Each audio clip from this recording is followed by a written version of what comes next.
I'm Jonathan Schmidt. I'm the lead terrain artist on Saints Row 3, and this is a tour of our editor.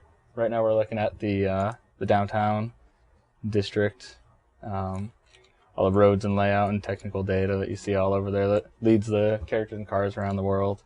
So the key power of our new feature set is iteration time. It's more time for awesome, less time screwing around with just nitty-gritty meshes and UVs and all the stuff that normally plagues environment artists. We have a lot of magical tools that just create roads for us. We don't have to spend all the time to model curves and texture curves. It just all happens on the fly with some files that we have set up. All the traffic patterns and all that in the past that was hand created, and that all happens automatically in the code under the hood.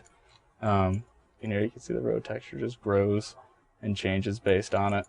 And we have this super high detailed map, all the source art's created in Max, and then you just drop it into the world.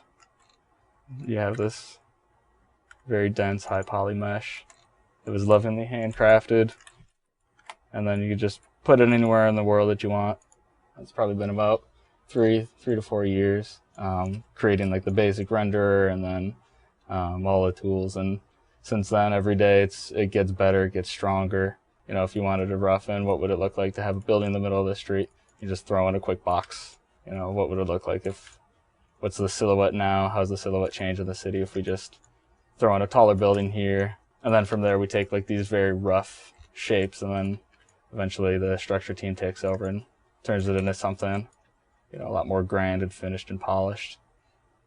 The city went in probably a dozen iterations over the time. We started with some quick, rough silhouettes of the world, different ideas, bodies of water here, islands over here. And then, we worked with design, like what kind of stuff do you guys like to see? Kind of artistically looked at it like, okay, well, you like the bay here, I kind of dig that idea. We could put our statue here, and then just funnel all the gameplay around that. We kind of have like a radial heat map in the way that we design the world around all the most important areas. Like, for example, this guy over here, he's this will be our massive downtown hospital complex. The player's going to be dying a lot. Players going to be responding in the world when they're just, tooling around in the open world. So we focus a lot of high intensity detail around this area, to make it look and play as exciting as possible for the player. To me, this is the pinnacle of Saints Row. Working on the first one and the second one, I never thought I'd be excited for our third one, just artistically. You think you want something different, but man, the art direction for this title, for this iteration, is off the charts for me. So when I came on Saints Row 1, it was actually it was just after the E3 announcement of Saints Row 1 when I joined the company, and super exciting for me. It was the kind of game that I always dreamed about working on. As a kid, I remember thinking about like, oh, what if you had this giant world and you could be walking around and you go into any store you want and purchase a weapon or just kill a person to take it, all those sadistic little things, and it lets you do that. We do have a live camera update. You could be looking at the world on your computer here and say, okay, where am I in the world? And you can see people walking around. I think I might have cars turned off.